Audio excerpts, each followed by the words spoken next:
students, I hope.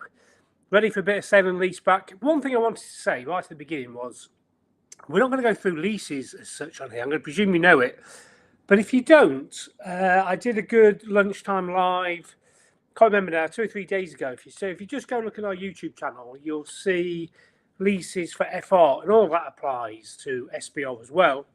And today we're going to have a look at sale and leaseback, which is SBR specific. Okay, so are we all ready? It won't take long, but you will get some good use out of it, I think. You'll be able to perform a simple sale and leaseback by the end of it, which is what we all want, isn't it, really, in life generally. Okay, so let's kick off. Sale and leaseback. First of all, I think it's a good idea to just understand what's the core concept. Why would you sell something and lease it back? Well, if you think about it, the seller becomes the lessee, doesn't he or she? And the reason why they sell something is to get cash, and the reason why they lease it back is so that they can still use it. So some football clubs have done this with their ground. They've sold their ground to somebody because they needed cash, and then they lease the ground back. So it's cash and they're still able to use it. So that's the reason why they do it. Now let's have a look at the next question you have to ask, which is, are you sure you sold it? Because that will affect the accounting for it. So if you transferred control of it, so we're back to IFRS 15, if you transferred control of it, then yes, you have sold. And transferred of control just means, do you direct the use of it? Do you get most of the remaining benefits from the asset? If you do, then yes, well done, my friend, you have sold it. Just be on the lookout, though, particularly in SBR, for the scenarios where they mention things like substantive repurchase option. So you can rebuy it back. Well, if you can rebuy it back and it's substantive, meaning it's quite likely to happen, the option is in the money, as they say, then maybe you haven't actually sold it because you still control it. Or it could be the buyer has a put option, and all that means is the buyer can force you to buy it back at any time. And if they're likely to benefit from doing that, then you can't have that. That makes it you haven't sold it as well. Or if the buyer holds it as a finance lease, again, that's a sign that you probably haven't got rid of control. Okay, so the one with the tick there is the one we're focusing on next. So saying that you have sold it and you are leasing it back. So the accounting is like this. If it's a true sale,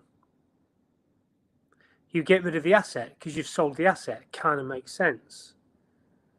You have a lease liability because you're now leasing it back. Kind of makes sense.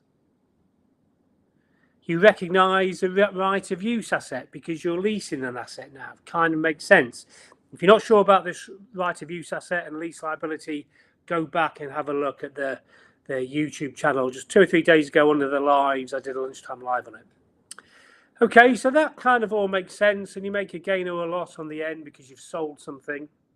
Whereas if there was a big repurchase option that you're likely to take, then you haven't truly sold it.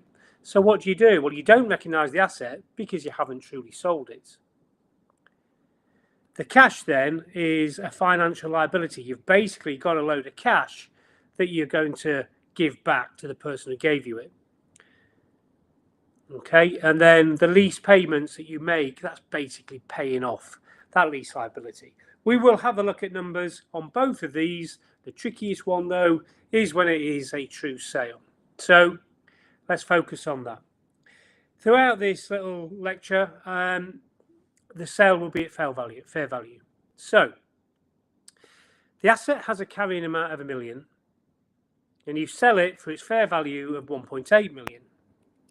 Then you lease it back, and the present value of the lease payments are 450,000, and this is a true sale. So we de-recognise the asset and we take the cash. So we debit cash 1.8 million, that's the sale proceeds. We credit the asset 1 million. So it looks like we've made a gain of 800,000, but we haven't. You just remember the 800,000, but ignore the fact that you think it's a gain at the moment. Now, what we do is we have a lease liability of 450,000. So, You know, that's just normal. And then we normally have a right of use asset, wouldn't we, of 450,000? But with a sale and leaseback, we don't. What we say is, right, I did have an asset of £1 million. And now I have an asset of 450,000. You know, the asset and the lease liability linked together out of its 1.8 million fair value. So I've still got 450,000 out of its fair value of 1.8 million. So you debit the return on the right of use asset with 250,000 being 1 million times by 450 divided by 1,800. I know what you're thinking. You're thinking, my gosh, Richard, I have no idea what you're talking about. Trust me, in 5 minutes you will. Okay, and then we've got finally a gain, and I just credited the gain to the P&L, 600,000, because the debits equal the credits. Okay, don't worry about that. That's just opening it up for us. Let's go again. Right, I've got an asset of 400,000. I sell it for 600, and I've got present value of lease payments because I leased it back for 200. So I de-recognise my asset. What do I debit cash, credit, asset with? Debit cash with 600,000. I credit the asset, get rid of it out of my books. It's in my books at 400,000. And this time I want you to remember we've made a gain of 200,000. The fact that the lease payment is 200,000 is a coincidence. So I credit my lease liability with 200,000. Then I've just got to deal with this tricky, what's the right of use asset? Well, you say to yourself, right, I did have 400,000. I've got rid of some of that and I've left with some of it. What am I left with? Well, 200,000, the lease liability, out of the 600,000 fair value. Normally, the lease liability equals your assets. So you say, look, I did have an asset worth 400,000. I've still got one kind of worth 200,000 left in the books as a lease, divided by 600,000, the fair value of it. So do you agree? 200,000 out of 600,000 is a third. So I've got a third left.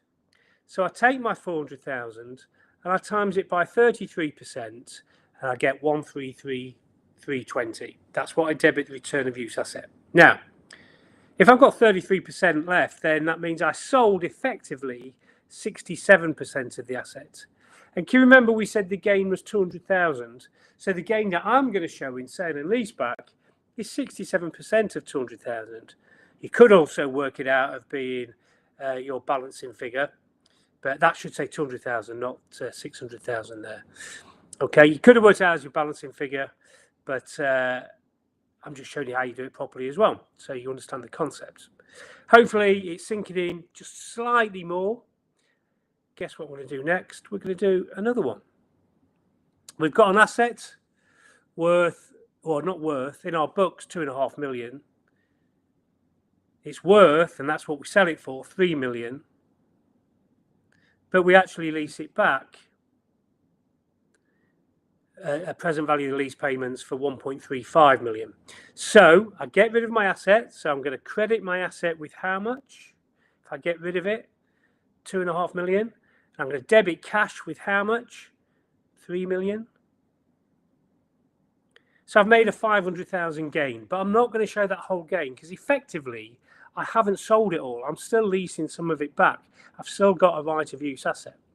So you credit your full present value of liabilities, your lease liability of 1,350. Then you think, right, here we go. Roll up your sleeves. Let's do the right of use asset. I did have an asset worth 2.5 million. I've just got to think to myself, right, how much of that is left? Well, normally the lease liability equals the value of the asset. So I've got 1,350 left out of its fair value of 3 million. So work that out as a percentage. 45% left. The only reason you have to do that is just because it makes the gain easier. I've got 45% left. 2.5 million times 45% is 1,125. That's what you put your debit return on use asset. And then I finally put in my gain. Well, I've got 55% sold because I've got 45% left. My gain was debit cash, credit asset 500,000. 55% has been sold, so I'm going to credit my gain to the P&L with that 500,000 times by 55%. The gain that's going to my P&L is 275,000. Are you all a little bit closer to understanding me now? I hope so. Not getting any questions, which is a good thing, I think. Okay, I'm going to do another one with you. Asset in the books at 900,000. Fair value of it, and that's what we sell it for, is 1.2 million, and I lease it back and I have to pay 500,000 in today's terms. Think to yourself immediately, debit cash, how much? 1.2 million. Credit asset, how much? 900,000. So I've made a gain of 300,000. I know that. I just don't show the gain all at once because effectively I haven't sold it all because I'm still leasing some of it back. How much am I leasing back? 500,000 of it. So you say to yourself, right, my right of use asset was in the accounts at 900,000. How much of that have I got left? Remember, the lease liability normally equals your right of use assets. I've got 500,000 left. What do I divide it by? 1.2 million, it's fair value. Can turn that into a percentage. 42% with a bit of rounding. And so therefore, my right of use asset that I leave in the SFP, and I depreciate that away, by the way, is 378,000. And then finally, you just got to deal with the gain. Well, if I've got 42% left, I've got 58% sold, haven't I? So my gain would be how much? Hopefully you're murmuring 300,000, being the 1.2 million minus the 900,000. You've sold 58%. So your gain is 174,000, and that should all balance or be close to it anyway because there's some rounding going on. Okay, so that's all that done.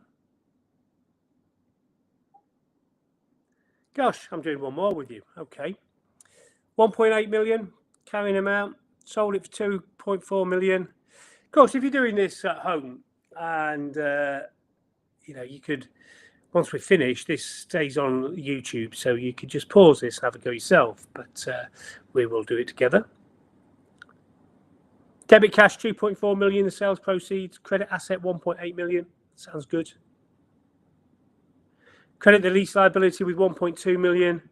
Roll your sleeves up, do the return on use asset. Right of use asset. How much did I have to begin with?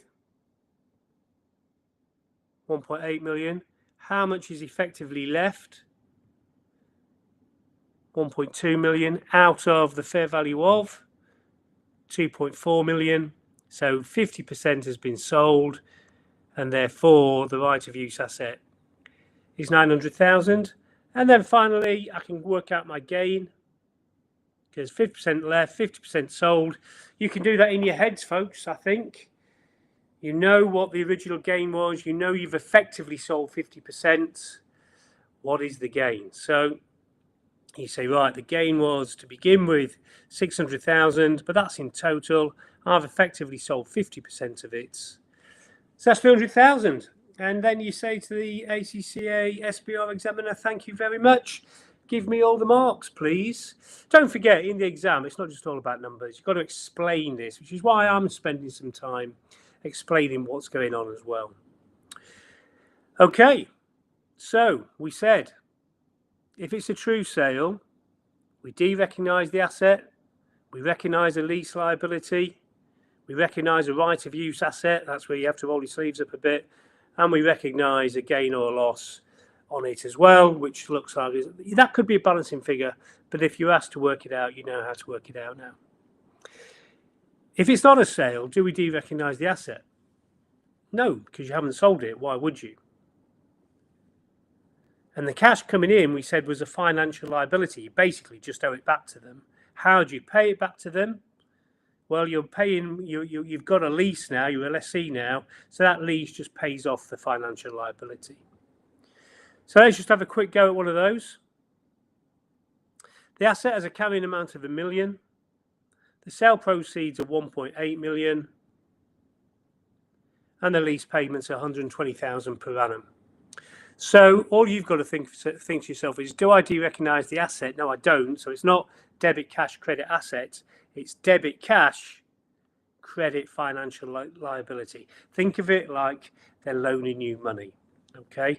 And as they're loaning you money, you've got to pay them back. So you've got to credit cash and debit the financial liability each year with 120,000 per year. That financial liability gets split into interest and capital paid off by doing an amortized cost table, if you remember one of those. Hopefully you do, but that's not for today. So that is basically that. That's sale and lease back. Proper sale, not a proper sale, sale at fair value. We got through loads. Hopefully you understood it all. It took us 15 minutes, you know, so hopefully you agree it was 15 minutes well spent.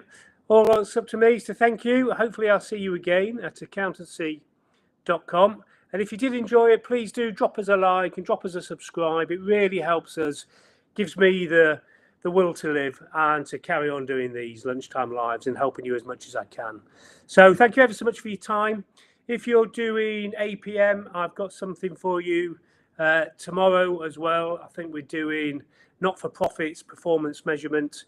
And again, you know, it'll be a really useful 15 minutes for you. So I thank you very, very much and wish you all well and see you soon.